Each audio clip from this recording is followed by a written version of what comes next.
ताठ बसा.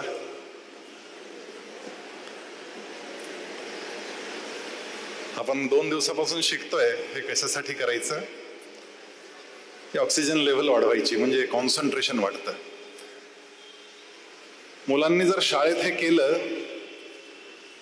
तासनतास ताठ बसण्याची सवय, आणि ती सहज होते अगदी. म्हणजे आठवड्याभरात हे साध्य होतं. हे आसन आहे. हे झालं की 3 गोष्टी त्यांच्या प्रचंड वाढतात. पहिली गोष्ट असते ती म्हणजे त्यांची ग्रहण क्षमता, रिसेप्टिव्हिटी वाढते. फळ्यावर जे काही शिकवलं जातंय, शिक्षक जे शिकवत आहेत ते पटकन त्यांना कळायला लागतं.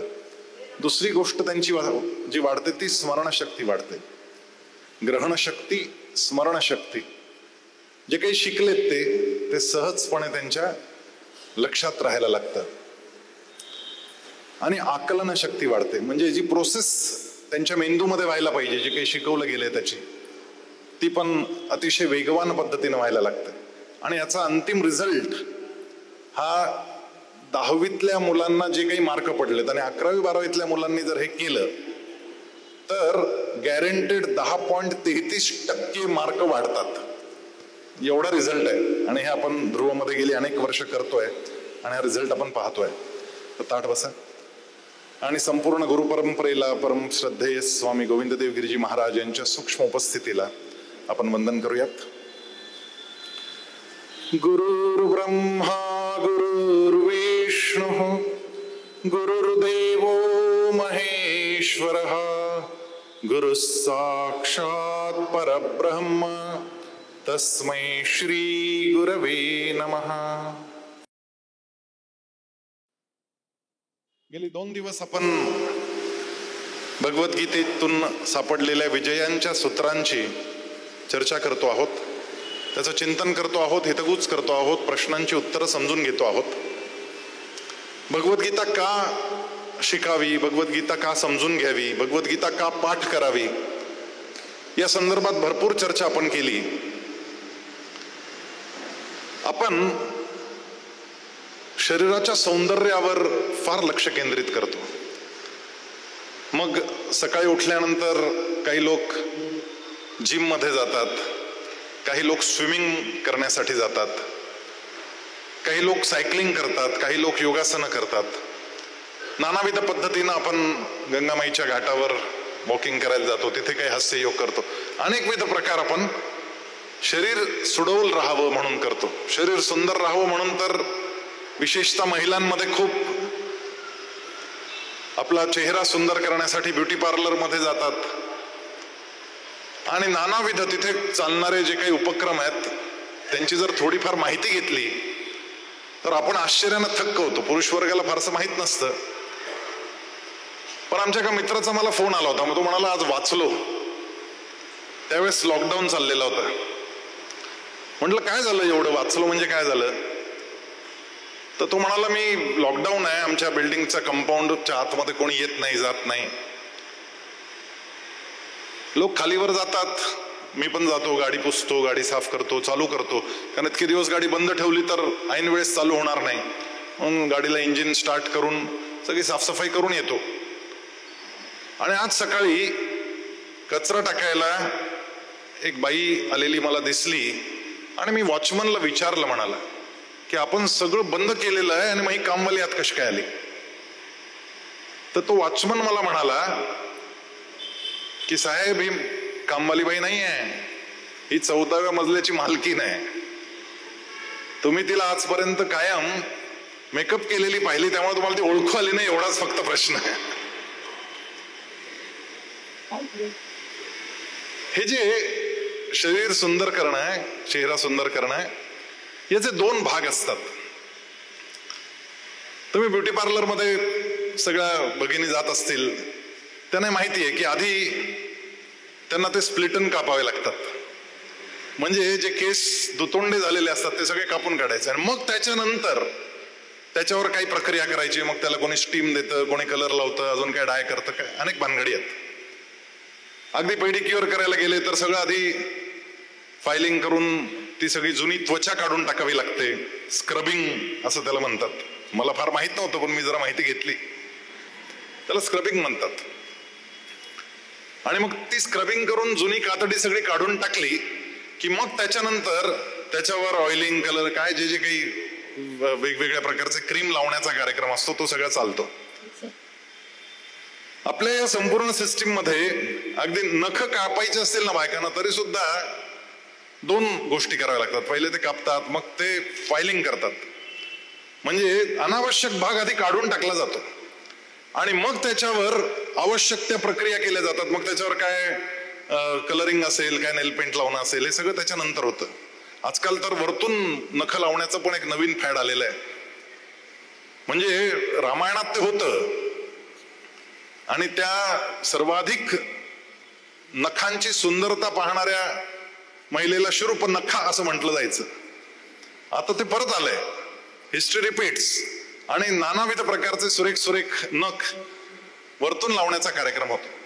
आता लावून तर घेतात बायका, पण मग नंतर परत घरातली कामं पण करावी लागतात. मग भांडी घासता घासता कधी ते उखडतं आणि त्याच्याबरोबर ओरिजिनल पण जातं. 2 गोष्टी होतात. या 2 गोष्टी ज्या आहेत त्याच्या पहिलं नाव आहे दोषापनयन. जे काही दोष असतील ते काढून टाकायचे. मग ब्लॅक हेड्स काढा, काय काळं पडलं असेल, चेहऱ्यावर डाग आला असेल, तो सगळा काढायचा आणि मग त्याच्यावर लेप लावायचा. त्याला म्हणायचं गुणाधान. दोषापनयन आणि गुणाधान या 2 प्रकारच्या क्रिया या कराव्या लागतात. आपल्या संपूर्ण साधना पद्धतीमध्ये सुद्धा याच 2 क्रिया सांगितल्या आहेत. हे फार वैशिष्ट्यपूर्ण आहे. पण आपली जी साधना पद्धती आहे त्या साधना पद्धतीमध्ये आपल्या मनाचं ब्युटी पार्लर आहे. आपण चेहऱ्याच्या ब्युटी पार्लरवर, शरीराच्या एकूण सौंदर्याबद्दल एवढी काळजी घेतो, परंतु मन सुंदर करण्यासाठी, मन सुदृढ करण्यासाठी जी काळजी घेतली पाहिजे ती आपण करतो का? आणि ही काळजी घेण्याची नेमकी यंत्रणा काय, त्याची योजना काय, त्याची पद्धती काय, हे जेव्हा आपण समजून घ्यायला लागतो त्यावेळेस बरोबर याच 2 पद्धती सापडतात. अगदी आपली पूजा जरी असेल तरी त्या पूजेमध्ये आधी दोषापनयन असतं. म्हणजे आदल्या दिवशी ठेवलेली जी काही फुलं असतील ती आधी सगळी निर्माल्य म्हणून बाजूला काढायची. मग त्या देवाला तांबणात घ्यायचं, मग त्याच्यावरून अभिषेक करायचा. तो अभिषेक करत असताना त्याला आदल्या दिवशी लावलेलं गंध खरडवून साफ करायचं, त्याला खरखरून पुसायचं, चमकदार बनवायचं. आता हे सगळं करत असताना कधी कधी देवाला ओरखाडा पण लागतो आपल्या हाताचा, नखाचा, पण त्याच्यात तो वाईट मानून घेत नाही. मग त्याला स्वच्छ केलेल्या सिंहासनावर प्रतिष्ठित करायचं. इथपर्यंतची सगळी क्रिया जी आहे त्याला दोषापनयन असं म्हटलं गेलं. आणि मग गुणाधान म्हणजे त्याला नवीन गंध परत लावायचा, नवीन अक्षत लावायचे, नवीन हळदी कुंकू व्हायचं, नवीन फुलं व्हायची, नवीन बिल्वपत्र असतील, तुलसी दल असेल ते समर्पित करायचं, मग आरती करायची, मग प्रार्थना असेल, ध्यान असेल, जे काही आपल्या नियमित देवपूजेमधल्या क्रिया आहेत, आणि मग नैवेद्य त्याला दाखवायचं.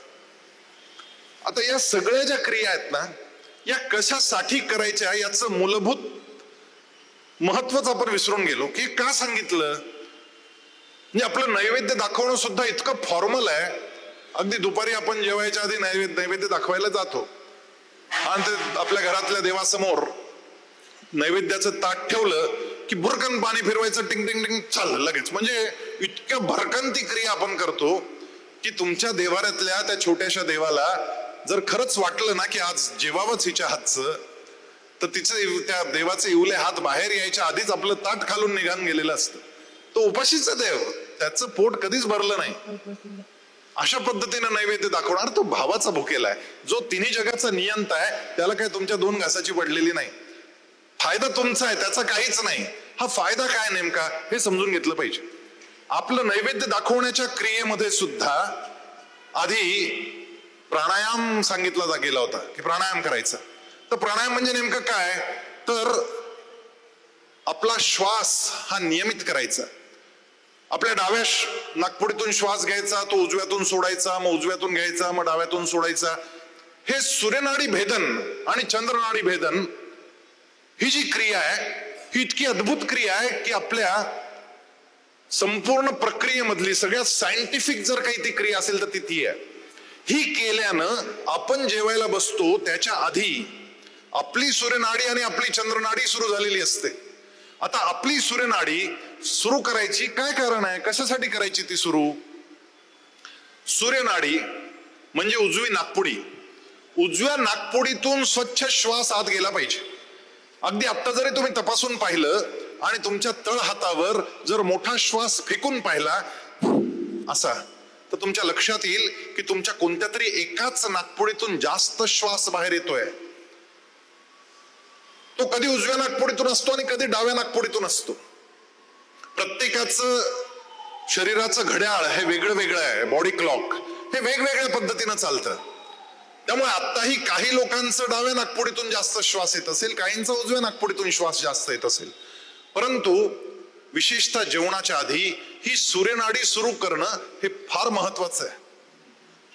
त्याचा काय परिणाम होतो हे जर पाहायचं असेल तुम्हाला, तर तुमच्या ध्रुव ग्लोबल स्कूलमध्ये त्या ठिकाणी बरीच मुलं आहेत. ती ज्यावेळेस 11वीला शाळेमध्ये येतात त्यावेळेस त्या मुलांना त्यांचं वजन खूप वाढलेलं असतं. कारण जी जीवनशैली आपण अंगीकारलेली आहे, मग अगदी 7वी 8वी पासून मुलांना आपण JEE आणि नीटच्या तयारीला लावतो, फाउंडेशनच्या तयारीला लावतो, आणि मग त्या प्रक्रियेमध्ये त्याचं खेळणं हे पूर्णपणे थांबतं. खेळातून पण हे साध्य होतं, पण खेळापेक्षा या प्रक्रियेतून ते अगदी सहज साध्य होतं. मी मुद्दाम 2 मुलांना बोलून घेतलंय, केशव आणि देवेश आलेत का जरा यावर?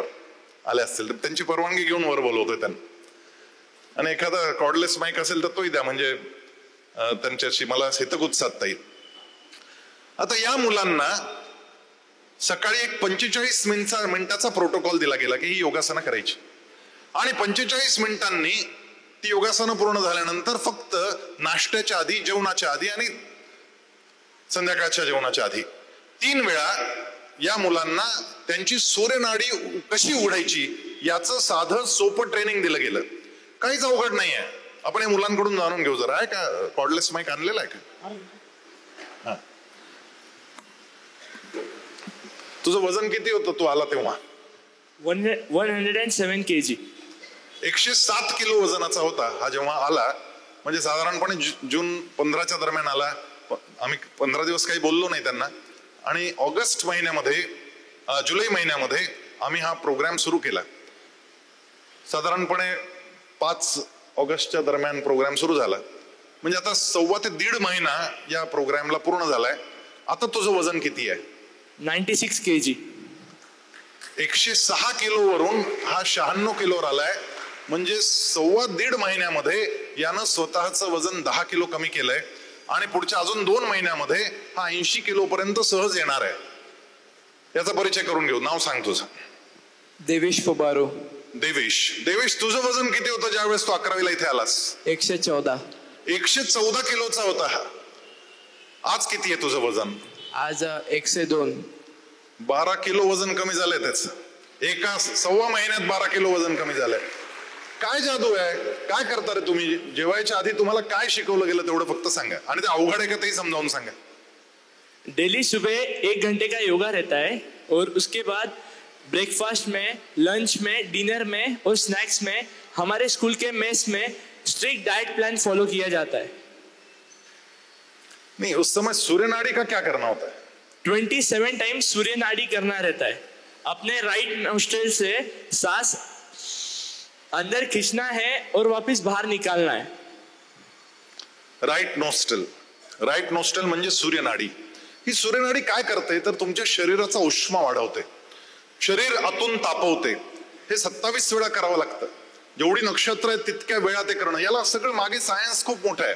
ते एवढं एक्सप्लेन करायला आता वेळ नाही, त्याची गरजही नाही. परंतु केवळ डावी नाडी बंद करायची, डावी नाकपुडी बंद करायची, आणि उजव्या नाकपुडीनं लांब श्वास घ्यायचा आणि हळूहळू सोडायचा. हे 27 वेळा करायचं. ताठ बसून करायचं, कारण ताठ बसलं की फुफ्फुसांना उघडायला मदत होते. हे केल्यानं तुमचं संपूर्ण पचन संस्था जी आहे, डायजेस्टिव्ह सिस्टीम, याच्यामध्ये उष्णता तयार केली जाते सूर्यनाडीच्या माध्यमातून. आणि ही उष्णता तयार झाली की तुम्ही जे काही त्यानंतर खाताय ते अगदी सहजपणे पुढे सरकवलं जातं. ते जास्त वेळ तिथे थांबत नाही. ज्या लोकांची प्रवृत्ती ही काही थोडं खाल्लं म्हणजे 2-3 दिवस केवळ मिठाई खाल्ली एखाद्या लग्नामध्ये आणि येऊन वजन केलं की लगेच 2 किलो वजन वाढलेलं असतं. त्यांनी 2 किलो खाल्लेलं पण नसतं, पण तितकं लगेच वजन वाढतं. ही जी अवस्था आहे, याच्यासाठी हा सर्वोत्तम मार्ग आहे. आणि हा आपल्याला नैवेद्य दाखवण्याच्या आधी करायला सांगितलाय, पण आपण तो करत नाही. आपण नुसतं असं असं काहीतरी हाता नाकाला लावतो आणि बरोबर टिंग टिंग टिंग चाललंय. अहो नाही, ते देवासाठी नाही आहे, आपल्यासाठी आहे. ताट बसायचं, हा श्वास घ्यायचा. फक्त ज्यांना हाय बीपी आता झालेला आहे त्यांच्यासाठी हे नाही, हे लक्षात घ्या. ज्यांना हाय बीपी आहे त्यांनी हा उद्योग करायचा नाही, तर घरी गेले की चालू करायला आणि दुसऱ्या दिवशी ऍडमिट व्हाल. ही सूर्यनाडी ज्यांना बीपी ज्यांचा रेग्युलराईज आहे, ज्यांना ब्लड प्रेशरचा त्रास नाही, अशा मंडळींनी करायचं आहे. त्यामुळे आम्ही सगळ्या मुलांना आधी विचारलं, त्यांचं बीपी घेतलं, त्यांना सगळ्यांना सांगितलं, त्यांचे सगळे सायझेस आम्ही घेतलेले आहेत आणि त्यांचा BMI मोजून पाहिलेला आहे. आणि जी मुलं 25 BMIच्या वर गेलेली आहेत, बॉडी मास इंडेक्स, अशा सगळ्या मुलांना आम्ही या प्रक्रियेमध्ये आणलं. अशी 28 मुलं आणि 28च्या 28 मुलांचे हे रिझल्ट आहेत. पण त्याला परत एक कंडिशन आहे, आणि ती कंडिशन जी आहे ती ही आहे की दृढ निश्चय करावा लागतो. यतात्मा दृढ निश्चय मयी अर्पित मनोबुद्धीर. मनाला पण पटलं पाहिजे आणि बुद्धीला पण पटलं पाहिजे की मला हे करायचंय, तरच आपण ते काम नीट करू शकतो. आणि दृढ निश्चयानं करावं लागतं. या दोन्ही मुलांनी आणि त्या सगळ्या 28 मुलांनी ज्या पद्धतीनं दृढ निश्चय केलाय, मला वाटतं त्यांच्यासाठी टाळ्या वाजवल्या पाहिजे. थँक्यू.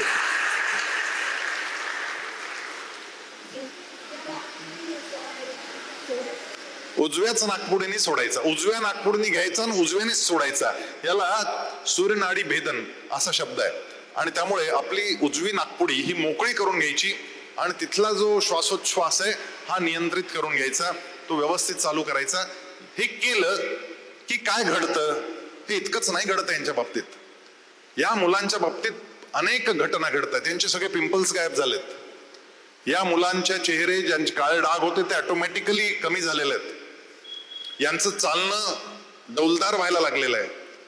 यांचं थुलथुल पण जे होतं ते आता कमी होऊन ते अतिशय चांगल्या शेपमध्ये यायला लागलेले आहेत. पण त्याहीपेक्षा अधिक महत्वाचं काय घडलं ते तुम्हाला सांगतो. आपल्याला 2 मेंदू आहेत, एक डावा मेंदू आणि उजवा मेंदू. डाव्या मेंदूमध्ये आपल्या सगळ्या तार्किक क्रिया चालतात. मग गणित असेल, भाषा असतील, हे सगळं तार्किक क्रिया ज्या आहेत त्या डाव्या मेंदूमध्ये चालतात. आणि उजव्या मेंदूमध्ये आपल्या सगळ्या सृजनात्मक क्रिया चालतात. कलात्मकता असेल, चित्र काढणं, नृत्य करणं, कलात्मकता जे काही ते उजव्या मेंदूमध्ये आपल्या चालतं. आता ज्या अर्थी तुमची डावी नाकपुडी जास्त काम करते आणि उजवी नाकपुडीतून श्वास कमी येतोय, त्या अर्थी तुमचा उजवा मेंदू, हे क्रॉस कनेक्शन आहे. डावी नाकपुडी उजवा मेंदू, उजवी नाकपुडी डावा मेंदू. ज्याची उजवी नाकपुडी जास्त काम करते त्याचा डावा मेंदू म्हणजे तो गणित, विज्ञान, भाषा या विषयांमध्ये प्रगती करायला लागतो. ज्याची डावी नाकपुडी जास्त काम करते त्याचा उजवा मेंदू जास्त काम करतो, म्हणजे तो अधिक सृजनशील असतो. तर चित्र चांगली काढेल, अनेक सृजनाची जी कामं आहेत ती तो अतिशय चांगल्या पद्धतीने करायला लागतो. आता या मुलांना त्यांचा डावा मेंदू सातत्यानं विश्रांती मोड मध्ये असल्यामुळे त्यांची गणित आणि विज्ञान विषयाची आकलन क्षमता ही आपोआप कमी होऊन जाते, कारण डावा मेंदू झोपलेला आहे. उजवी नाकपुडी उघडली की डावा मेंदू कार्यरत होतो. उजवी नाकपुडी उघडली की डावा मेंदू कार्यरत होतो. विज्ञान आणि गणिताची समज, आकलन शक्ती वाढते, स्मरण शक्ती वाढते, ग्रहण शक्ती वाढते. हे सगळं घडलं की आपोआपच परीक्षेमध्ये त्याचे रिझल्ट पाहायला मिळतात. ती मुलं एकाग्र व्हायला लागतात, त्या मुलांना रिसेप्टिव्हिटी वाढते, ती मुलं लगेच अभ्यास छान करायला लागतात. आपल्याला सुद्धा हे फक्त मुलांसाठी नाही आहे, हे आपल्या सगळ्यांसाठीच आहे. आपण या छोट्या छोट्या गोष्टी योगातल्या विसरून गेलो. हे दोषापनयन आणि हे गुणाधान आपण विसरलो. आपलं नैवेद्य देखील फॉर्मल झालं. त्रिकाल संध्या हा विषय कशासाठी होता? ज्या वेळेस सूर्य उगवत असतो, ज्या वेळेस सूर्य मध्यावर येतो आणि ज्या वेळेस सूर्य मावळतो, या 3 प्रसंगी बरोबर त्या वेळेला एक 20 ते 25 मिनिटं आपल्या दोन्ही नाकपुड्या समान क्षमतेनं काम करायला लागतात. तुम्ही प्रयोग करून पहा. आपण साधे प्रयोग नाही केले, आपण एवढे नाही पाहिलं की आपण श्वास घेतो तेव्हा आपलं पोट बाहेर येतं की आत जातं, माहितच नाही. पहा बरं जरा, श्वास घेतल्यावर पोटाचं काय होतं एवढं सांगा. काय झालं? पोट, तुम्ही श्वास घेतला, पोट बाहेर आलं की आत गेलं. कॉन्फिडन्सच नाही आम्हाला, काय सांगावं. म्हणजे जन्माला येऊन इथे असलेल्या मंडळींचं ऍव्हरेज वय 45 वर्ष पक्का आहे, पण जन्माला येऊन 45 वर्ष झाली तरी सुद्धा श्वास घेतल्यावर पोट बाहेर येतं की आत जातं हे आम्ही पाहिलंच नाही अजून. इतकं बारीकसं सुद्धा आतमध्ये उतरून पाहिलं नाही, स्वतःकडे पाहिलं नाही. धारा बाहेरच वाहते आहे, राधा होऊच दिली नाही. आणि त्यामुळे श्वास घेतल्यावर काय होतं? ज्यांचा आत जातं त्यांनी हात वर करा. बऱ्याच लोकांचा हात गेला, व्हेरी गुड. ज्यांचं बाहेर येतं त्यांनी हात वर करा. काही काहींचे हातच वर नाहीत. ना आत येतंय ना बाहेर जातंय, आम्हाला काय फरकच नाही पडत. येऊ दे ना, काय फरक पडतो, काय चाललंय ना श्वास, दॅट्स ऑल. मोठं मजेशीर आहे. फुगा फुगवल्यावर फुगा फुगलाच पाहिजे ना. श्वास आत गेल्यावर डायफ्राम खाली जातो, डायफ्राम खाली गेला की पोट बाहेर येतं. साधं आहे. व आपलं गडबडतंय. ज्यांचं आत जात आहे ना ते जाणीवपूर्वक आत ओढून घेतात, जाणीवपूर्वक. ते मुद्दाम त्यांचं ते क्रिया घडून जाते ऑटोमॅटिक. आजपासून जरा सुरू करा, नाहीतर श्रावणाचा काहीच उपयोग नाही. आहो, आपण हे ऐकलं आणि जर अंमलात नाही आणलं तर त्याचा काय उपयोग आहे? मनाच्या ब्युटी पार्लर मध्ये जायचंय. आणि मनाचं जे ब्युटी पार्लर आहे ना ते फार गमतीशीर आहे. मनाच्या ब्युटी पार्लर मध्ये आधी दोषापनयन आहे. दोषापनयनासाठी फक्त 6 गोष्टींचे दोष बाहेर काढायला सांगितलंय. भगवद्गीतेच्या 16व्या अध्यायामध्ये 4था श्लोक आहे जो तुमच्या आसुरी संपदा सांगतो. दंभो दर्पोभिमानश्च क्रोध पारुष्यमेवच अज्ञानम चाभिजातस्य पार्थमे संपदासुरीम. हा जो श्लोक आहे या श्लोकामध्ये तुमच्यातले दोष सांगितले गेले. हे फक्त 6 आहेत आणि फक्त एका श्लोकात सगळं सांगून टाकलं. दैवासुर संपद विभाग योग या संपूर्ण अध्यायामध्ये हा एक श्लोक, यामध्ये एका श्लोकात सगळ्या आसुरी संपदा समजावून सांगून टाकल्या. मग त्यांचं विवेचन मात्र बराच वेळ चाललं पुढे आणि आसुरी संपदांवरच जास्त बोललेत भगवंत. पण दैवी संपदा 26 आहेत. त्या पहिल्या 3 श्लोकांमध्ये सांगितल्या गेल्या. अभयम सत्वसंशुद्धिर ज्ञान योग व्यवस्थिती दानम दमश्च यज्ञश्च. दान दमन यज्ञ, दानं दमश्च यज्ञश्च स्वाध्याय तप आर्जवम अहिंसा सत्य अक्रोधस त्याग शांतिर अपैशुनम दयाभूतेश्वलोलुप्त्वम मार्दवम रीरचापलम तेज क्षमा धृतिशौचम अद्रोहो नातिमानिता. 26 मोजून. भवंती संपदन दैवीम अभिजातोसी भारत. ह्या ज्या दैवी संपदा त्या 26 आहेत. त्यांचं गुणाधान, हे सगळे गुण माझ्यामध्ये कसे उतरतील यासाठी काही प्रयत्न करायचा. आणि या ज्या 6 आसुरी संपदा आहेत त्या आसुरी संपदांना बाहेर कसं काढायचं याच्यासाठी काही प्रयत्न करायचे. अशा पद्धतीची ही योजना आपल्याला सांगितली गेली. अवघड आहे का हो? तर बिलकुलच अवघड नाही. मनाच्या ब्युटी पार्लरची टॅगलाईन सांगितली आहे की जर मनाला ब्युटी पार्लर मध्ये न्यायचं असेल तर एका श्लोकामध्ये हे मनाचं तप सांगितलं गेलं. जसं काल वाणीचं तप आपण पाहिलं. मग वाणीमध्ये आपण पाहिलं की अनुद्वेग करम वाक्यम सत्यम प्रियहितंचयत स्वाध्यायाभ्यसनंचैव वाङ्मयं तप उच्यते. वाङ्मयाचं तप, वाणीचं तप सांगितलं. त्याच्यानंतर मनाचं तप सांगितलं. हे जे मनाचं तप आहे ना हे अप्रतिम आहे, फार सुंदर आहे. आणि म्हणून मनाच्या ब्युटी पार्लर मध्ये जायचं असेल तर हा श्लोक जो आहे हा नीट समजून घेतला पाहिजे. जर मन सुंदर झालं तर शरीर आपोआप सुंदर व्हायला लागतं.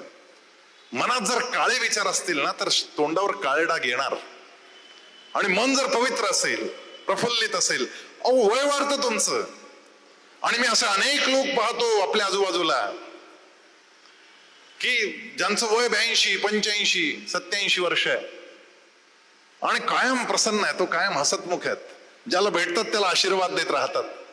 दिवाळीमध्ये अशा अनेक महिलांना ज्यावेळेस आपल्या मातांना नमस्कार करायला आपण घरोघरी जातो, वय वर्ष 85, 87, 90 पलंगावर आहेत. आणखीन काही मामीजी प्रणाम करू. त्यांच्या चेहऱ्यावरचा आनंद आणि त्यांच्या चेहऱ्यावरचे आशीर्वादाचे भाव पाहिल्यानंतर आपणच आश्चर्याने थक्क होतो की आपल्यापेक्षा युवा आहेत असं वाटावं, असं ते तेज असतं. जीवनभर अभाव असतो. त्यांच्याकडे काही फार पैसे आले अशातला भाग नाही आहे, त्यांच्याकडे काही फार गबाड त्यांनी जमवून ठेवलंय बिलकुल नाही आहे. उलट 10 रुपये 100 रुपयासाठी सुद्धा कोणाकडे तरी हात पसरणाऱ्या या महिला, परंतु त्या दिवशी त्यांच्याकडे ते 10-10 रुपयाचे कॉइन्स किंवा नोटा त्यांच्या पलंगाच्या खाली, गादीच्या खाली, आणि अतिशय प्रेमानं काढून देतात. नाही नाही, हे तर ठेवावंच लागेल. अरे आशीर्वाद द्या ना, मी फक्त आशीर्वाद घ्यायला आलो. ऐकत नाहीत. त्यांच्या समाधानासाठी ते घ्यावं लागतं. परंतु ते देत असताना त्यांच्या चेहऱ्यावरचा जो संतोष आहे, तो संतोष केवळ आपण ते देतोय आणि घेणारा तो घेतोय याचा संतोष नाही दिसत. संपूर्ण आयुष्याची पुंजी, जे काही मिळवलं, जे काही आहे त्या बदल्यात तोंडावर दिसणारा तो संतोष असतो. आपल्या मनात कोणत्याही प्रकारचं दुःख राहिलं नाही. ही एवढी महत्वाची गोष्ट आहे. एकूणच शरीर जे आपलं तयार होऊन आलं, आपण जन्म घेतला, त्या 2 घटकांपासून हे शरीर तयार झालं, प्रकृती आणि पुरुष. प्रकृती म्हणजे निसर्ग. या निसर्गात 5 गोष्टी आपल्याला निसर्गानं शरीर तयार करण्यासाठी दिल्या. मग पंचमहाभूत आहे, पंचमहाभूतांचंही शरीर तयार झालं.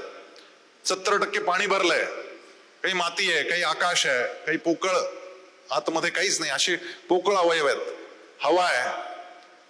हे सगळे अग्नितत्व आहे. हे अग्नितत्व कुठे आहे? अनेक प्रकारचे अग्नी आहेत. एक प्रकारचा अग्नी नाही आपल्या पोटात. जठराग्नी एवढा एकच अग्नी आपल्याला माहित असतो, पण वृक नावाचाही एक अग्नी आहे. भीमाला वृकोदर असं म्हटलं गेलं. हा जो वृक नावाचा अग्नी आहे, तुम्ही काही टाका त्या पोटात आणि त्याचं भस्म करून टाकतो. काही लोक असतात असे, काही खाऊ घालाव, लग्नामध्ये 70-80 जिलेब्या सहज ठोकून घेतील, काही होत नाही त्यांना. त्यांच्या पोटात हा वृक नावाचा अग्नी असतो. आणि आपण 2 जिलेब्या खाल्ल्या की लगेच घरी येऊन वजन वाढतंय, नाही तर शुगर झालेलीच आहे, त्यामुळे खायचा प्रश्नच नाही. अनेक प्रकारचे अग्नी शरीरामध्ये, अनेक प्रकारचे वायू शरीरामध्ये, या सगळ्यांचा अभ्यास आपल्या ऋषीमुनींनी केलेला आहे. आणि शरीर जेव्हा आत्मा शरीराला सोडून जातो त्यावेळेस हे पंचमहाभूतांचं शरीर हे परत पंचमहाभूतांना प्रदान करून टाकलं जातं. मग तुम्ही पहा कुठे कुठे टाकलं जातं? आपल्याला जाळलं जाणार आहे, म्हणजे अग्नीच्या स्वाधीन केलं जाईल. अग्नी पंचमहाभूतांमधला एक आहे. काहींना गाडलं जाईल. माती, पृथ्वी ही परत पंचमहाभूतांपैकी एक आहे. आपल्या साधू संतांना, संन्यासांना नदीमध्ये प्रवाहित केलं जातं, पाण्यामध्ये प्रवाहित केलं जातं. पंचमहाभूत आहे जल, त्या जलात त्यांना प्रवाहित केलं जातं. हे पंचमहाभूतांनी तयार झालेलं शरीर हे परत पंचमहाभूतांमध्ये विलीन होऊन जातं. पण प्रकृती ही त्रिगुणात्मक आहे आणि त्यामुळे तिच्याकडून अजून 3 गोष्टी आपल्याला मिळतात. ते 3 गुण तर येतातच, सत्व रज तम हे 3ही येतातच. आणि काही वाईट नाहीत बरं का. असं नका समजू की सगळाच तामस जो आहे तो वाईट आहे, असं नाही आहे. यांचा बॅलन्स करावा लागतो, तिथेही समत्व आणावं लागतं. जर तमस सगळ्याच्या सगळा निघून गेला ना, तुम्हाला रात्री झोपच येणार नाही. तुम्हाला जी उभाशी येते, तुम्हाला जो थकवा येऊन झोप यायला लागते, ती जर नाही आली तर वेडे व्हाल. त्यामुळे हे फार महत्वाचं आहे की तुमचा जो तमस आहे तोही थोड्याफार प्रमाणात असावा लागतो. तुमच्यातला रजस सगळं निघून गेला तर तुम्ही पराक्रमच करणार नाही. काम करण्याची काही उर्मी जी असते की मला हे करायचंय, ही निघून जाईल. त्यामुळे तो रजस पण कामाचा आहे, पण त्यांच्यामधला बॅलन्स पाहिजे. हा बॅलन्स करायचा आहे. ही त्रिगुणात्मक प्रकृती तुम्हाला अजून 3 गोष्टी देते. त्यामधलं पहिलं आहे मन, दुसरी आहे तुमची बुद्धी आणि तिसरा तुम्हाला अहंकार देते. हे मन, बुद्धी आणि अहंकार या 3 गोष्टी पंचमहाभूतांच्या सोबत येतात. आता पंचमहाभूत मृत्यू पश्चात पंचतत्वात विलीन होतात, पण या 3 गोष्टींचं काय होतं? या 3 गोष्टी जर निर्लेप झालेल्या असतील तर त्या मुक्तच होऊन जातात. पण जर मनात राहिलेलंच असेल, मन, बुद्धी आणि अहंकार, मनात जर काही गोष्टी शिल्लक राहिल्या असतील तर मात्र ते मन प्रकृतीत विलीन होत नाही. ते मन, ती बुद्धी, तो अहंकार त्या बाहेर निघणाऱ्या आत्म्याला चिकटून जातो आणि मग त्या आत्म्याला तो दिशा द्यायचा काम करतो. आणि दिशा देऊन ज्या काही त्याच्या मनातल्या राहिलेल्या इच्छा आता परत पूर्ण कुठे होतील अशा शरीरामध्ये तो प्रवेश करतो. हे मनबुद्धी अहंकार हे संतुष्ट करायचे. आणि म्हणून या मनाच्या ब्युटी पार्लर मध्ये गेल्यानंतर त्यानं सांगितलं, मन प्रसाद सौम्यत्वम मौन मात्म विनिग्रह भाव संशुद्धते तत् तपो मानसमुच्यते. तपो मानसमुच्यते. मनाचं तप काय आहे? मन प्रसाद सौम्यत्वम. मन आनंदी ठेवायला शिकलं पाहिजे, मन प्रसन्न ठेवायला शिकलं पाहिजे. प्रसाद हा तो शब्द वापरला गेला. आपण देवाचा प्रसाद घेतो, आपण आता ती पण फॉर्मॅलिटी करून टाकली. घ्यायचा शिरा हातात तोंडात टाकायचा, डोक्यावरून फिरवायचा आणि चालले घरी. तसं नाहीये ते. त्या देवाच्या समोर गेल्यानंतर त्या दैवी गुणसंपदांचं स्मरण व्हावं आणि मग तो प्रसाद ग्रहण करायचा, म्हणजे आपलं मन प्रसादात न्यायचं, असं त्याचा अर्थ आहे. हा प्रसाद आहे. मन प्रसाद सौम्यत्वम. ते सौम्य करायचंय, जे तीक्ष्ण असेल, खूप सारखं टोचतं इतरांना असं जर असेल, ते सारखं निगेटिव्हिटी मध्ये जात आहे असं असेल तर त्याला सौम्य करायचंय. मौन मात्म विनिग्रह. हे मौन जे आहे ते कशासाठी आहे? बाहेर जाणारी जी धारा आहे ती थांबवायची. म्हणजे जी सारखी दिवसभर आपण बडबड करतोय ती थांबायची आणि आत उतरायचं. हे आत्मचिंतन, हे भगवत चिंतन, याचा अर्थ मौन आहे. मौन मात्म विनिग्रह. आणि ते निग्रहानं करावं लागतं. त्या मनाला निग्रह शिकवावा लागतो, मनाला दृढ निश्चय शिकवावा लागतो. आणि हा दृढ निश्चय शिकला तर काय घडू शकतं याचा परिणाम इथे 2 मुलांनी येऊन सांगितला. पण त्याही पेक्षा अधिक वरचा परिणाम तुम्हाला मला दाखवायचा होता, म्हणून या मुलांना मी आज मुद्दाम आमंत्रित केलं. मी सगळे प्रयोग जे करतोय हे प्रयोग भगवद्गीतेवर आधारित प्रयोग आहेत. आणि या प्रयोगातून काय घडू शकतं याचं अप्रतिम उदाहरण जर पाहायचं असेल तर ही मुलं कशा पद्धतीनं स्वतःच्या मनाचा निग्रह करून अतिशय उत्तम पद्धतीनं स्वतःच अंग वळवायला लागतात. यासाठी त्यांना रोज व्यायाम तर करावाच लागतो, पण तोंडावर नियंत्रण ठेवावं लागतं, जिभेवर नियंत्रण ठेवावं लागतं. काय खायचं, काय टाळायचं याची फार काळजी घ्यावी लागते. आमच्या ध्रुव ग्लोबल स्कूलमध्ये मंगेश खोपकर नावाचे सर ज्यावेळेस शिकवायला लागले, अनेक मुलं तयार झाली, अनेक मुलं मोठी झाली, ती आता योग शिक्षक झाली. असे 12 योग शिक्षक ठिकठिकाणाहून आज मुद्दाम तुमच्यासाठी बोलवलेत, वेगवेगळ्या ठिकाणचं. पण ते आता योग शिकवायला लागलेत. मोठी झालेली आहेत मुलं, यांचं वय वर्ष आता 25च्या पुढेच आहे सगळ्यांचं जवळजवळ. पण 25च्या पुढच्या वयोगटात सुद्धा काय फ्लेक्झिबिलिटी आपल्याला ठेवता येते याचं एक अप्रतिम उदाहरण ते मुद्दाम तुम्हाला दाखवायला आणलं. मुलं तयार आहेत का?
मनीषजी मालपाणींनी जरा वर यावं, या सगळ्या मुलांचं कौतुक करावं.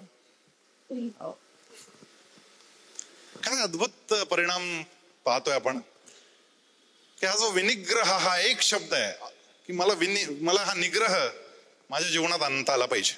आणि निग्रह जर जीवनात असेल तर कोणत्या लेव्हलपर्यंत आपल्याला शरीराला नेता येतं त्याचं हे प्रात्यक्षिक आपण या ठिकाणी पाहिलं. मंगेश सरांना विनंती आहे त्यांनी पण वर यावं. ते शक्यतो येत नाही तशा कार्यक्रमांना, पण आज यावं कारण आज गीतेचा हा सुंदर विषय आहे.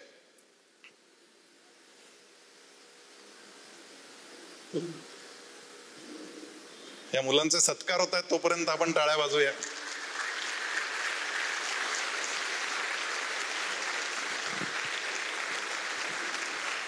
स्वामी विवेकानंदांनी सांगितलं होतं की अशी 100 मुलं तयार करा आणि हा देश बदलेल.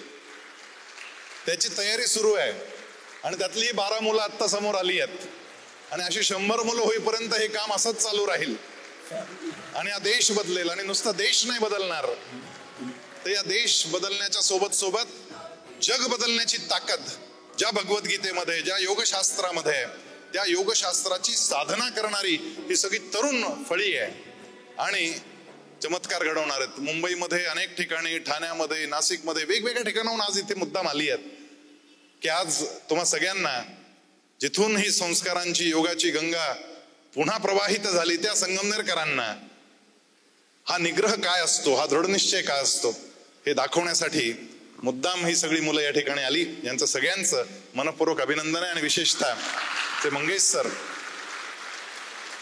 ते खेड मधल्या अतिशय छोट्या गावात, खेड तालुका म्हणजे पुण्याजवळचा नव्हे, रत्नागिरीतला, अगदी जंगलातलं गाव आहे. जंगलातच जेडपीच्या शाळेत शिकले, घरात 18-20 दारिद्र्य, चहाच्या टपरीवर, चहाच्या हॉटेलमध्ये कब्बशा विसळून शिकत होते. आणि या माणसानं स्वतःच, कोणी गुरु नाही हो, पण स्वतःच्या निग्रहानं ही योगविद्या शिकले, संपूर्ण शरीरशास्त्र शिकले आणि त्यातून अनेक मुलं घडवली आहेत. खेलो इंडियामध्ये आपल्या संगमनेरला 24 पैकी 14 मेडल्स जे येतात ते या सगळ्या मंडळींची कमाल आहे, ती मंगेश सरांची कमाल आहे. Thank you very much. सगळ्यांना खूप खूप धन्यवाद.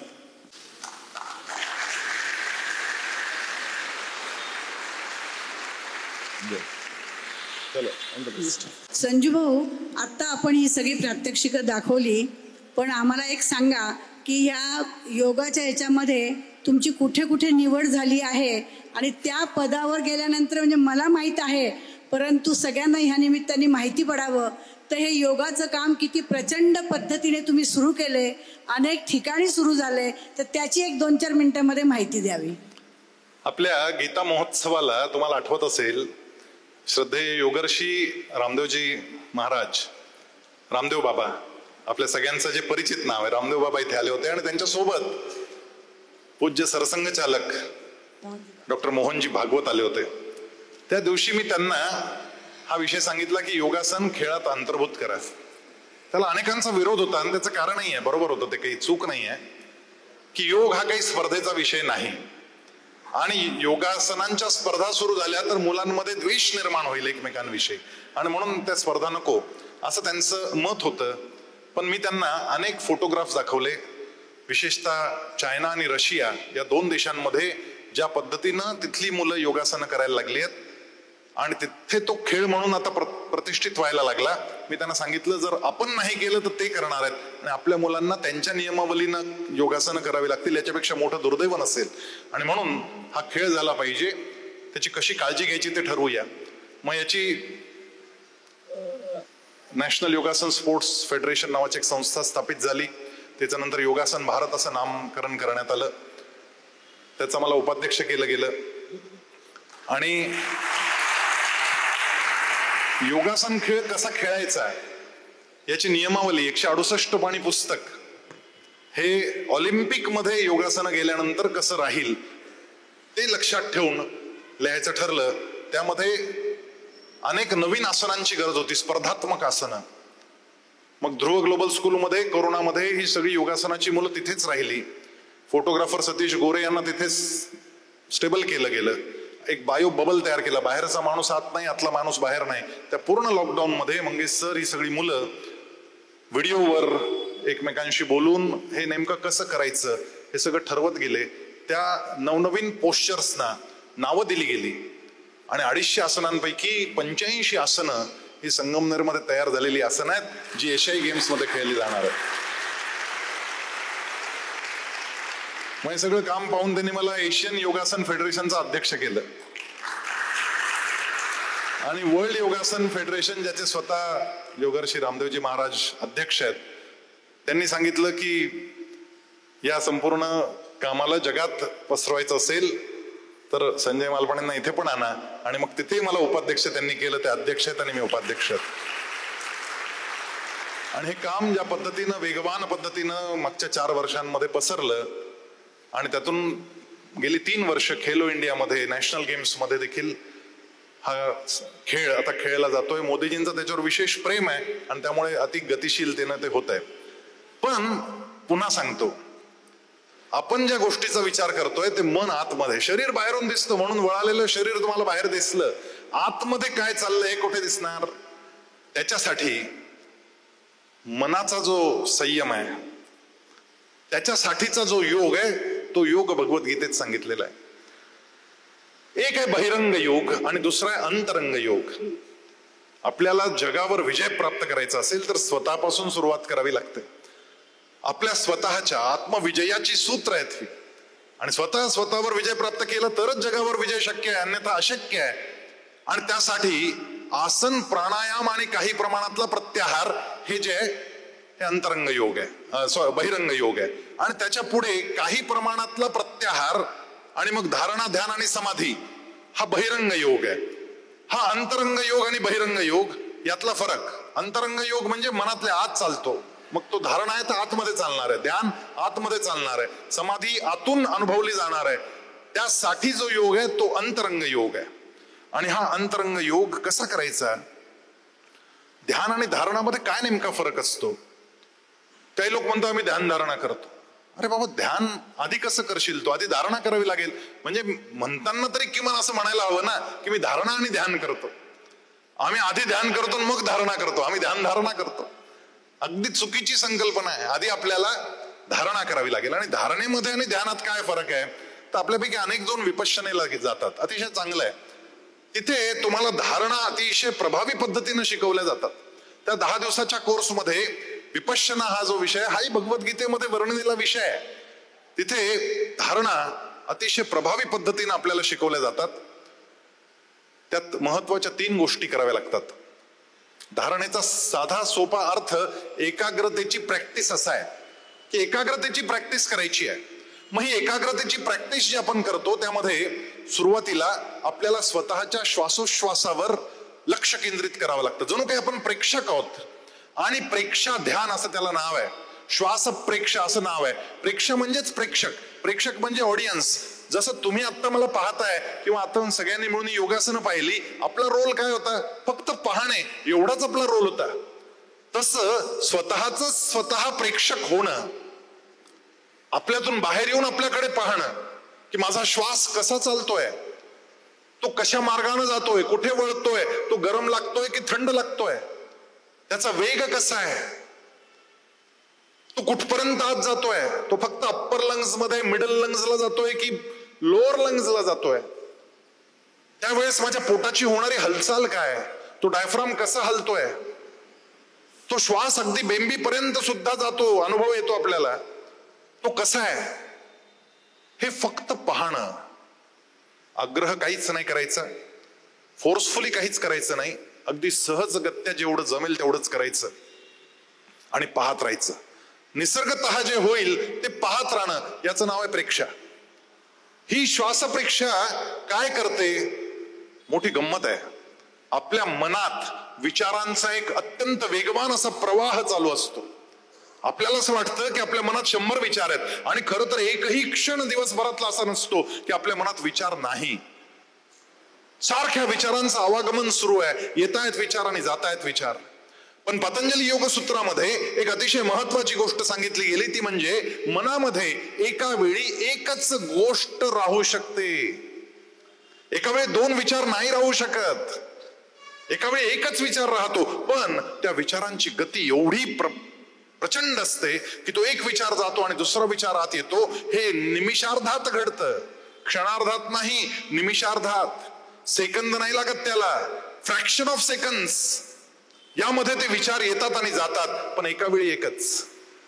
एका वेळी दोन विचार येऊ शकत नाहीत. दोन विचार एक सोबत आत राहूच शकत नाहीत. आणि ज्या क्षणी आपण श्वास पाहायला लागतो, त्या श्वासाचं आणि मनाचं अत्यंत जवळचं नातं परवा मी तुम्हाला सांगितलं.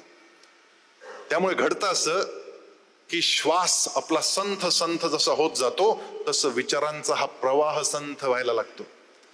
विचारांची गती कमी व्हायला लागते. त्याच्यानंतर संवेदना प्रेक्षा सुरू करावी लागते. धारणेतला एक भाग आहे की माझ्या शरीरामध्ये काय संवेदना उठतायत. आपल्याला बसवतच नाही हो. मांडी घालून बसणं अशक्य झालं. अनेकांना आता मांडी घालता येत नाही, कारण योगासनं केली नाही, खाली बसता येत नाही, गुडघे जाम झालेत. म्हणून ती योगासनं महत्वाची आहेत. पण योगासनांचा सगळ्यात महत्वाचा उद्देश काय, तर मला आसनं सिद्ध करता आलं पाहिजे. मला शांत चित्तानं किमान 20-25 मिनिटं, अर्धा तास बसता आलं पाहिजे. हे बसायला लागलं त्याच्यासाठी ते आसन आहेत. आणि मन नियंत्रित करण्यासाठी प्राणायाम आहेत. आणि प्रत्याहार म्हणजे इंद्रियांचा संयमन. काल सांगितलं, कासवाचं उदाहरण आपण ऐकलं. त्या कासवाच्या 6 अंगांना तो जशा पद्धतीनं स्वतःच्या ताब्यात ठेवतो आणि आत आकसून घेतो, तसं आपली पंचेंद्रिय आणि आपलं हे 6वं मन, मनःष्ठानेंद्रिय आणि मन 6वं इंद्रिय आहे, हे 6 गोष्टी आपल्याला स्वतःच्या ताब्यात घेता याव्यात, यासाठी प्रत्याहार. आणि त्याच्यानंतर धारणा. त्या धारणेमध्ये ताठ बसून स्वतःच्या शरीरात येणाऱ्या संवेदनांचा अभ्यास करायचा. मग कुठे खाज आलीये का? येतेच हो, पण तिच्याकडे फक्त पाहायची परवानगी आहे, खाजवायची परवानगी धारणेमध्ये नाही. फक्त पाहत राहायचं. आली खाज, आली, तिच्याकडे पाहायचं कशी आली, ती काय करते आहे. आपण खाज सुद्धा नाही पाहिली आपली कशी येते आणि कशी जाते. आपण खाजवतो, खराखरान मोकळे होतो. गंमत अशी आहे की त्या खाजेला जर खरखवरलं नाही तरी सुद्धा ती जाते. आणि हे धारणेत लक्षात येतं की ती खाज आली आणि गेली. पाठीमध्ये कळ आली आणि गेली. पायामध्ये मुंग्या आल्या आणि गेल्या. काही न करता पाय हलवायची परवानगी नाही. तुम्हाला त्या सिद्धस्थितीत बसताच आलं पाहिजे. मग ते सुखासन असेल, ते स्वस्तिकासन असेल, ते भद्रासन असेल, किंवा ते अजून काही असेल, तुम्हाला शांत चित्तानं बसता आलं पाहिजे. पद्मासनात बसता आलं तर सर्वोत्तम, पण पद्मासन त्याला साधना करावी लागेल. हे केलं की ती संवेदना प्रेक्षा, मग त्या येणाऱ्या संवेदनांकडे पाहायचं, फक्त पाहायचं. प्रेक्षा की आपण काहीच करू शकत नाही. हात हलवायचा नाही, पाय हलवायचा नाही, तोंड हलवायचं नाही. प्रचंड कळा येतात आणि जातात. हे मृत्यूसमयी घडणार आहे. जेव्हा आत्मा बाहेर निघेल त्यावेळेस ज्या यातना आहेत त्या प्रचंड असतात. परंतु थोड्याफार यातना सहन करायची सवय लागली आणि शरीराचे लाड बंद केले की मृत्यूसमयी सुद्धा शरीराला होणाऱ्या वेदनांकडे लक्ष जात नाही. कारण शरीर मी नाही आहे, मी आत्मा आहे. मग त्याचे किती लाड करायचे. मी जर सारखं दुखणंच रडगाणं गात असेल तर तो शेवटचा क्षण फार कठीण जाणार आहे. विसरा. मन प्रसाद सौम्यत्व. मन कोणत्याही परिस्थितीत आनंदित राहिलं पाहिजे ही सवय जोडायची आहे. विपरीत परिस्थिती जरी निर्माण झाली तरी सुद्धा. आपण पंखा पाहतो ना, गरगर गरगर गरगर फिरत असतो आणि आपल्याला वाटतं कितीतरी पाते फिरतायत. स्विच बंद केला, रेग्युलेटर कमी केलं की लक्षात येतं की हळूहळू तो कमी वेग होत जातो आणि मग 3 पाते दिसायला लागतात. 3च असतात पाते, पण या 3 पात्यांच्या मध्ये देखील स्पेस आहे, पोकळी आहे. ही तुमच्या विचार प्रेक्षा सुरू झाल्या लक्षात यायला लागते. कारण विचारांची गती कमी झालेली आहे, संवेदना संपूर्ण थांबलेल्या आहेत. आणि आता विचारांकडे लक्ष दिलं, विचार प्रेक्षा, प्रेक्षक होऊन माझ्या मनात चालणारे विचार फक्त मी पाहतोय. त्यावेळेस लक्षात यायला लागतं की एक विचार गेला आणि दुसरा विचार आतमध्ये आला. याच्यामध्ये एक पोकळी आहे, एक शून्य आहे. हा शून्य योगशास्त्रातली सगळ्यात महत्वाची घटना आहे. लगेच अनुभवायला येतं, फार वेळ नाही लागत, 8 दिवसात लगेच कळायला लागेल शून्य सापडला. हा शून्य सापडणं आणि त्या शून्याचा कालावधी वाढवत जाणं, याच्यासाठी सगळं योगशास्त्र आहे. आणि इथे धारणा थांबते. इथे धारणेचं काम पूर्ण झालं, तो शून्य सापडला की ती धारणा पूर्ण झाली. आता त्या शून्यामध्ये ईश्वर परिधान करायचंय, त्या मोकळ्या जागे. कारण ईश्वर सुद्धा तेव्हाच आतील जेव्हा आत काही नसेल. मनात एका वेळी एकच गोष्ट राहते, एकतर विचार राहील नाही तर ईश्वर राहील. मग ईश्वराचा विचार आणता येईल का? मग ती ध्यानाची एक पद्धत आहे. ध्यानाची एक पद्धत जी आहे ती मनाचं ध्यान, मानस पूजा. रत्नै कल्पितमासनम हिमजलै स्नानंच दिव्यांबरम. तुम्हाला महादेवाच्या मंदिरात जाऊन अभिषेक करायची गरज नाहीये. रत्नै कल्पितमासनम हिमजली, अरे रत्नांनी ती सगळं रत्नांचं आसन लावलं गेलं, हिरे मानके जडाव तिथे टाकले गेले आणि त्याच्यावर भगवंताला प्रतिष्ठित केलं गेलं. आपल्या घरी आहेत काय सगळं? आपलं छोटं शिवलिंग घरातलं ठेवायला पण आपण हिऱ्यांचं थोडे आसन टाकणार आहोत. मनातल्या मनात टाकायला काही प्रॉब्लेम नाहीये, टाका.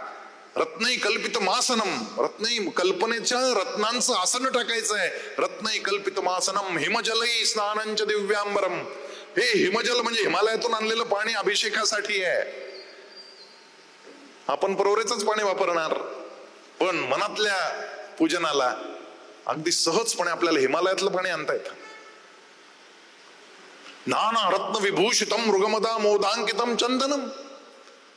परत रत्नांची संपूर्ण ती आरास त्या ठिकाणी उभी करायची आहे. भगवंतावर हे सगळे रत्न व्हायची आहेत. आणि नैवेद्याला सोन्याचं ताट ठेवायचं. हो, सोन्याचं ताट. अशा पद्धतीनं ती जी मानस पूजा आहे, शिवमानस पूजा, ध्यानाची विधी आहे की मनातल्या मनात माझं पूजन सुरू आहे. आणि त्या पूजनामध्ये शेवटी जाता जाता जे श्लोक येतात ते फार महत्वाचे आहेत. आत्मा त्वं गिरिजामती सहचरा प्राणा शरीरम गृहम पूजा ते विषयोपभोग रचना निद्रा समाधी स्थिती संचार पदयो प्रदक्षिण विधी स्तोत्राणि सर्वा गिरो यद्यत् कर्म करोमि तत्तद अखिलम शंभो तवाराधनम. यद्यत् कर्म करोमि तत्तद अखिलम. मी जे जे काही कर्म करणार आहे ते सगळंच्या सगळं अखिलम शंभो तवाराधनम. शंभो तुझीच ती पूजा आहे, ती तुझीच पूजा व्हावी. माझा संचार देखील प्रदक्षिणा व्हावी. माझं बोलणं स्तोत्राने सर्वा गिरव, मी जे जे काही बोलीन त्याचे सुद्धा स्तोत्र व्हावेत. आणि मी घरातून दुकानापर्यंत चालत जाईल ती सुद्धा माझी प्रदक्षिणा असेल. आणि निद्रा समाधी स्थिती, निद्रा माझी समाधी झाली पाहिजे. काय लेव्हल आहे विचारांची. हे ज्यावेळेस मनातल्या मनात घडतं त्यावेळेस त्या शून्यात तो महादेव प्रतिष्ठित होतो. आणि तो महादेव तिथे प्रतिष्ठित करणं, मग तो तुमचा इष्ट कोणी का असेना, त्यात काही फरक नाही बरं का. तो ब्रह्मा असेल, विष्णू असेल, महादेव असेल, महावीर असेल, बुद्ध असेल, कोणी का असेना, काही फरक नाही पडत. पण ते स्वरूप आतमध्ये आणून प्रतिष्ठित करायचं, याला म्हणतात ध्यान. धारणा ही एकाग्रता आहे आणि ध्यान हे ईश्वर परिधान आहे. हा मूलभूत फरक आपल्याला लक्षात घ्यायला पाहिजे. पण त्या ईश्वर परिधानासाठी परत अकर्म आलं. काल अकर्माची व्याख्या सांगितली. काही न करणं म्हणजे अकर्म नाही. आपण जे जे करतोय त्यातला मीपणा बाजूला टाकणं म्हणजे अकर्म. म्हणजे काय नेमकं? तर गृहिणी स्वयंपाक करते आहे, तिने तेच करायचंय, कर्मच करायचंय, कर्मातून सुटका नाही. मानव शरीरात जन्म घेतलाय, कर्म तुमच्या सोबत जन्माला आलेले आहेत. पहिला श्वास घेतला आणि श्वासोच्छ्वासाचं कर्म सुरू झालं. तुम्ही आता बसलाय तरी बसण्याचं कर्म करताय, घरी जाऊन झोपाल तरी झोपण्याचं कर्म करताय. कर्मातून सुटका नाही. पण हे कर्म भगवंताला अर्पण करून टाकायचं. मी आता झोपतोय बरं तुझी समाधी होऊ देत, मी आता चालतोय बरं तुझी प्रदक्षिणा होऊ देत, मी स्वयंपाक करतोय तुला नैवेद्य दाखवण्यासाठी, मी दुकानदारी करतोय, माझा येणारा प्रत्येक ग्राहक तूच आहेस असा विचार करून मी आता त्याच्यातही तो ईश्वर पाहणार आहे. मी शिक्षक आहे, येणारी मुलं माझ्यासाठी कृष्णाचंच रूप आहे. अशा भावनेतून जे काही आपण करतोय ते त्याच्यासाठी, करतोय हा भाव मनात आणायचा.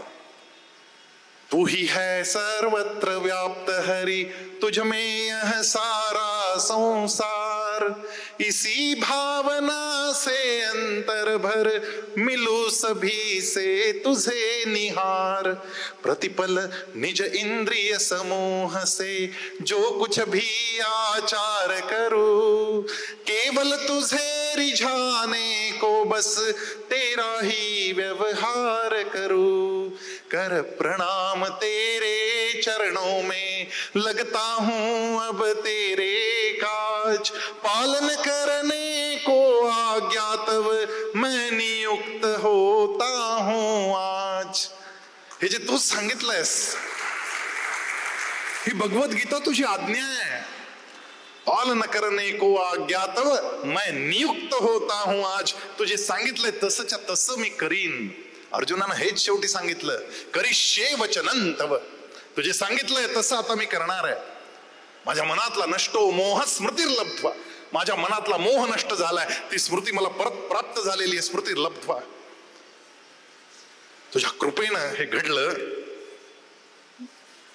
पण मनःप्रसाद सौम्यत्व इथंच गाडी अडते. हा जो संतोष आहे ना, हाच मिळत नाही आपल्याला. आणि छोट्या छोट्या गोष्टींसाठी असंतोष करत राहायचं आणि दिवसभर असंतोष चालवायचा. याला सगळ्यात महत्वाची गोष्ट जर काही करावी लागत असेल तर ती आपली ऍक्सेप्टन्स लेवल वाढवावी लागते. आपल्याला स्वीकार करणं, ठीक आहे, इट्स ओके. हे जे ओके आहे ना, हे फार महत्वाचं आहे ना. तर छोट्या छोट्या गोष्टींसाठी दिवसभर रडगाणं आपलं करत राहायचं. मानवी स्वभाव जितके मानव आहेत तितके स्वभाव आहेत. एका हाताची 5 बोटं जर सारखे नाहीत तर माणसं कशी सारखी असतील? मग कोणीतरी चिडचिड करणारा असतो, कोणीतरी रागीट असतो, कोणीतरी लिथार्जिक असतो, कोणीतरी आळशी असतो. असतात माणसं वेगवेगळ्या पद्धतीची. ती स्वीकार करावी लागतात. आणि सहज स्वीकार, मग त्याचा त्रास होणं बंद होतं. हा त्रास बंद करायचा असेल तर सहज स्वीकार हा त्याचा मार्ग आहे. आपली दृष्टी बदलावी लागते. ती दोष दृष्टी काढण्यासाठी भगवद्गीता आहे. आपली जी दृष्टी दूषित झालेली, कुलुषित झालेली आहे.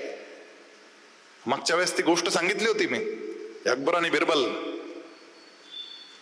त्या अकबराचा मुलगा आहे सलीम. त्या सलीमची तब्येत बिघडते. सगळे वैद्य येतात, हाकीम येतात, सगळे इलाज करून जातात, पण त्याची तब्येत काही सुधरत नाही. आणि शेवटी एक कोणीतरी येऊन सांगतं की तो फकीर फारच भारी आहे. त्या फकीराचा इलाज अगदी लागू होतो. त्या फकीराला बोलावलं जातं आणि तो फकीर सगळं पाहून सांगतो की एक गोष्ट जर केली तर हे शक्य आहे, याची तब्येत सुधरू शकते. याने केवळ हिरवळीवरच चालावं आणि हा जिथे जाईल तिथे त्याला फक्त हिरवाच रंग दिसावा. असं घडलं तर याची तब्येत सुधरेल. अकबरानं ताबडतोब आदेश काढले, सगळ्या आग्रा शहराला हिरवा रंग मारा आणि सगळे रस्ते खणा आणि तिथे हिरवळ लावा. बिरबलानं सांगितलं, थांबा, याला फार वेळ जाईल, मी थोडस लवकर करू शकेन, 2 दिवस द्या. तर आदेश परत मागे घेतला जातो आणि बिरबलाला 2 दिवस दिले जातात. आणि 2 दिवसांनी बिरबल एक पिशवी घेऊन येतो. आणि अकबर विचारतो, बिरबला इलाज आणलाय म्हणाले. काय इलाज काढला त्याने?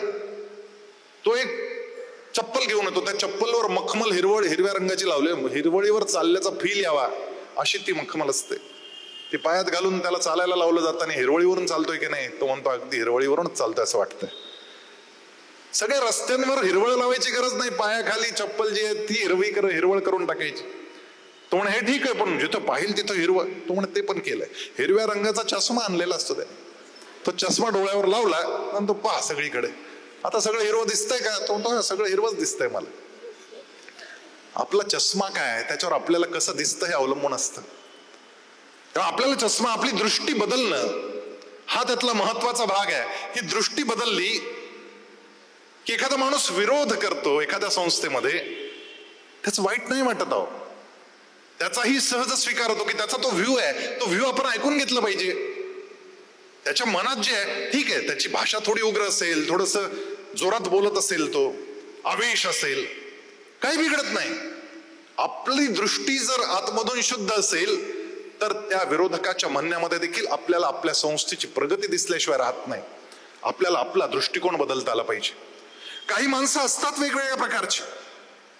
एखादी घटना मनाविरोधात घडते, परिस्थिती मनाच्या विरोधात होते. आता करोना आला, किती मनाविरुद्ध परिस्थिती झाली, घराघरात लॉक झालो आपण सगळे. सहज स्वीकार त्या की ठीक आहे आपल्याला महिनाभरात इथे राहायचंय, लगेच मन शांत होतं आणि लगेच पुढच्या सृजनाला लागतं. गीता परिवाराच्या सगळ्यांनी मिळून ठरवलं की आता घरी होत ना, वेळ मिळालाय, चला गीता शिकवू. 10 लाख लोकांपर्यंत पोहोचले. हा करोनानं केलेला उपकार आहे असं मी म्हणेन. करोना आला म्हणून हे घडलं, नाही तर आम्ही पद्मनगर केंद्र कर, शारदा मंदिर केंद्र कर, तिथंच केंद्र करत राहिलो असतो. 183 देशांमधल्या 13 भाषिक लोकांना 12,000 लोक शिकवायला लागले. नाही, लोक आले कुठून? IIT मध्ये इंजिनियर झालेल्या सॉफ्टवेअर इंजिनियर्स जे जगभरात विखुरलेले आहेत, आम्ही त्यांना पाहिलं नाही. ही पहिली वेबसाईट जी तयार झाली ती माझ्या मुलानं यशनं तयार केली, पण ती बेसिक होती. या 12 IITiansनी ती वेबसाईट अतिशय मॉडर्न केली, एकही पैसा न घेता. वेब ऍप तयार करून दिला. कोट्यावधी रुपयांचा खर्च करून जशी ऍप तयार होते तशी ऍप फुकट तयार करून मिळाली गीता परिवाराला. आणि 12,000 लोक मोफत सेवा करतायत गीतेची. याचा उगम संगमनेरला झाला, इथून ही प्रवाहित झाली. हे आपलं भाग्य आहे की सुरुवात करण्याचं निमित्त मात्रम भवसव्य साचिम. आपण निमित्त झालो, त्याचाही अहंकार करायची गरज नाही. परमेश्वरानं आपल्याला तो चान्स दिला, आपल्याला त्याच्यासाठी योग्य समजलं. त्यामुळे निराश व्हायचं नाही, परिस्थिती कितीही गंभीरच काय होईना. एकदा कॉलेजवर होतो, फेब्रुवारीचा महिना होता आणि एक अतिशय निराश मुलगा असा विमनस्क बसलेला दिसला. मी गाडी तिथेच लावली, उतरलो, त्या मुलाजवळ गेलो, त्याला म्हटलं चल माझ्यासोबत. माझ्या लक्षात आलं होतं की हा काहीतरी शून्यात गेलाय, काहीतरी गडबड आहे. आणि तिथून त्या ऑफिसपर्यंत आणता त्याच्या पाठीवरचा हात काढलाच नाही मी. त्याला म्हटलं काय झालं रे तुला? आधी काही सांगायलाच तयार नव्हतं. मला म्हणाला काही नाही, म्हणाला माझं रोज ऍक्सेप्ट नाही झालं, म्हणाला आज रोज डे. गुलाब देण्याचा दिवस होता आणि यानं मनात स्वप्न सजवलं होतं की माझा गुलाब मी या मुलीला देईन. आणि त्यांनी आणला गुलाब आणि तो ऑफरही केला, पण त्या मुलीनं नाही सांगितलं आणि हा झाला विषण्ण. याच्या म्हटलं मग तुला काय वाटतं? काही नाही म्हणाले, ही आता नवीन 5 मजली इमारत झाली, त्याच्या गच्चीवरून खाली उडी मारावी वाटते मला. आत्महत्येचा विचार. मी म्हटलं अरे जगाचा एक नियम तुला माहिती आहे का? म्हणे काय? म्हटलं जगाचा एक नियम असा आहे की एक दरवाजा बंद होतो तेव्हा 99 दरवाजे उघडलेले असतात. फक्त आपण मागे इकडे तिकडे पाहत नाही, आपण त्या एकाच दरवाजाकडे पाहत राहतो, म्हणून ही गडबड होते. अदरवाईज 99 दरवाजे उघडलेले असतात. आणि आपल्या कॉलेजमध्ये जी 8,000 मुलं आहेत त्यातले 4,000 तर मुली आहेत. तुला 3,999 उघडले. पुढच्या वर्षी ट्राय कर ना. एवढं लगेच काय विषण नव्हतोस आणि गच्चीवरून उडी मारतोस. खुदकन हसला गडी. ते 45 सेकंद असतात बरं. या परिस्थितीतून बाहेर काढण्यासाठी फक्त 45 सेकंद लागतात. ह्या 45 सेकंदांमध्ये जर आपली आत्मस्थिती आपण नीट केली तर आपली मनस्थिती नीट होते आणि आपली मनस्थिती जर नीट झाली तर आपली परिस्थिती बदलून जाते. अद्भुत काम आहे. काय करायचं असतं या 45 सेकंदात? या 45 सेकंदात फक्त प्राणापान समो कृत्वा नासाभ्यंतरचारिणो हा अभ्यास करायचा. अशी जेव्हा जेव्हा निगेटिव्हिटी आपल्या मनात प्रवेश करेल त्या वेळेस फक्त 10 श्वास मोठे घ्यायचेत आणि हळूहळू सोडायचेत. ते हळूहळू सोडताना सहज सोडून नाही द्यायचे, ते लघु उज्जाई करत सोडायचं. म्हणजे हे आपण करतोच, आपल्याला येत असतं, पण त्याला हे म्हणतात हे माहित नसतं. त्याला लघु उज्जाई असं म्हणतात. मोठा श्वास घेतला आणि सोडताना किंचित आवाज करत तो श्वास नाकातून घासत घासत सोडायचा, म्हणजे तो हळूहळू बाहेर जातो. त्याला लघु उज्जाई असं म्हणतात. हा श्वास घेतला आणि सोडताना हा जो आवाज आहे हा उसासा टाकताना येतो. आपण उसासा टाकतो एखाद्या मोठ्या गंभीर प्रसंगातून थोडस शांत झाल्यावर हा उसासा जो निघतो ना, ती ही लघु उज्जाई आहे. ती श्वसन यंत्रणा ही लघु उज्जाई आपोआप करते. ही जाणीवपूर्वक केली तर परिस्थिती बदलण्यासाठी आत्मस्थिती बदललेली असते आणि त्यातून मनस्थिती बदललेली असते. हे अद्भुत समीकरण भगवद्गीता आपल्याला सांगते. प्राणापान समो कृत्वा नासाभ्यंतरचारिणो. आपल्या आजूबाजूला अशी गीता जगणारी अनेक मंडळी आपण पाहतो. संतुष्ट सततं योगी यतात्मा दृढ निश्चय. त्याची प्री कंडिशन काय? संतुष्टी ही ती प्री कंडिशन आहे. श्रद्धा ही ती प्री कंडिशन आहे की माझी श्रद्धा असली पाहिजे. मय्यावेश्य मनो ये माम नित्य युक्ता उपासते श्रद्धया परयोपेतास्ते मे युक्त तमामता.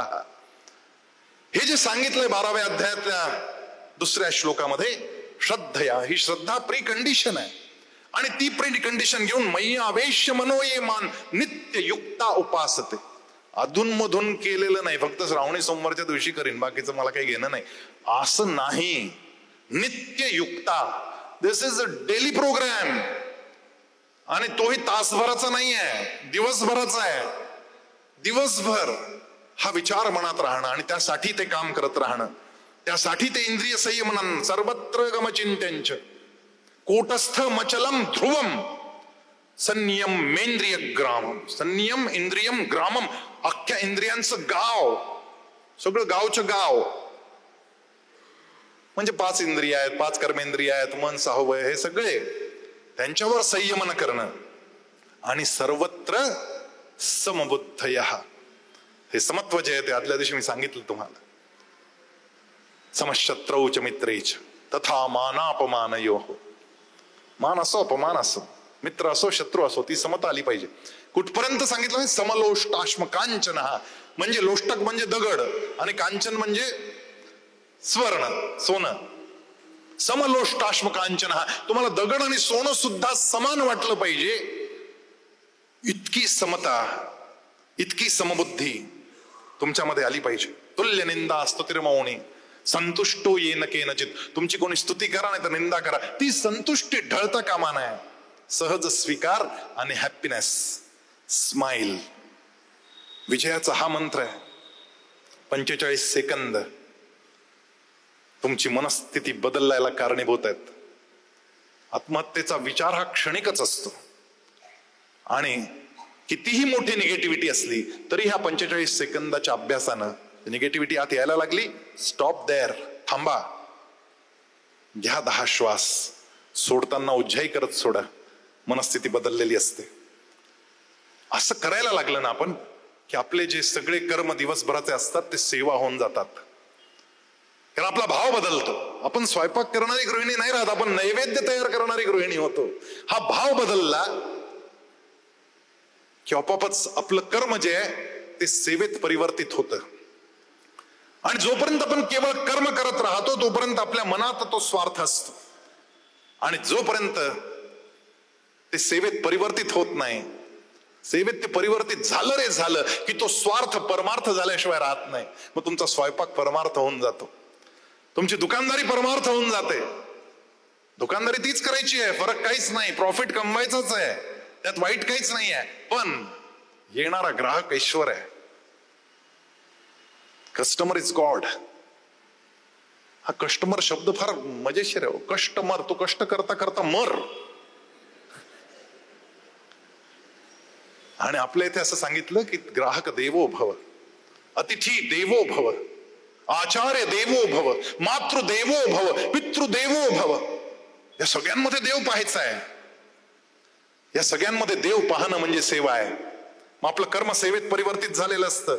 सेवा व्यक्तिगत स्वरूपात असते आणि कर्म व्यक्तिगत स्वरूपात असतं. आणि त्या कर्माची सेवा झाली रे झाली की ती समष्टिगत झाल्याशिवाय राहत नाही, ती सर्वांसाठी होऊन जाते.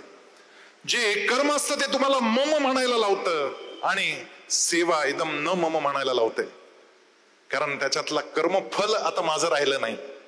मिळणार आहे मला, हे प्रॉफिट्स मिळणार आहेत, त्यात काही शंका नाही आहे. पण I am not following the profits. तुम्ही ज्या क्षणी केवळ प्रॉफिटेबिलिटीचा विचार सोडता आणि तुमचं कर्मनिष्ठेनं करायला लागता आणि ग्राहकाचा देव पाहायला लागता, तुमचे सेल्स वाढायला लागतात आणि तुमचे प्रॉफिट्स पण वाढायला लागतात. Profit follows the service. तुम्ही सेवा करायला सुरुवात करा आणि नफा त्याला मागे माग चालायला लागतो. आणि त्यामुळे कर्म जोपर्यंत आपण करत राहतो तोपर्यंत आपण व्यस्तच राहतो. आणि ज्या क्षणी त्या कर्माची सेवा होते आणि त्या ग्राहकामध्ये मी देवत्व पाहायला लागतो, त्या क्षणी माझी व्यस्तता जी आहे ती मस्ततामध्ये बदलून जाते. मी मस्त होऊन जातो. जोपर्यंत कर्म आहे तोपर्यंत तुम्ही व्यस्त आहे आणि त्रस्त पण आहे. आणि ज्या क्षणी त्याची सेवा झाली त्या क्षणी तुम्ही मस्त झालेला असता. जोपर्यंत तुम्ही कर्म करत राहता तोपर्यंत तुम्ही टेन्शन मध्ये राहता. आणि ज्या क्षणी तुम्ही सेवेत येता त्यावेळेस अटेन्शन मध्ये येतात की आलेला ग्राहक माझा देव आहे. तुम्हाला चेहऱ्यावर हसूच आणावं लागतं. बिगर स्मितहास्याचं तुम्ही तुमच्या ग्राहकाकडे पाहू शकत नाही मग, कारण देव समोर आलाय. आपला प्रॉब्लेम आहे हो. खरंच एखाद दिवशी बेल वाजवली ना देवानं आपली, आणि उघडलाच आपण दरवाजा, आणि पितांबरधारी गदा चक्र पद्म सगळं घेऊन उभा आलो तुझ्याकडे. आपण म्हणू, ए भाऊ कोण आहे तू? अरे मीच कृष्ण आहे. काय काय विराट रूप पाहायचंय? आणि तोंड उघडून दाखवलं, आत विराट रूप दिसलं, काय अख्खा घाम निघेल तुमचा.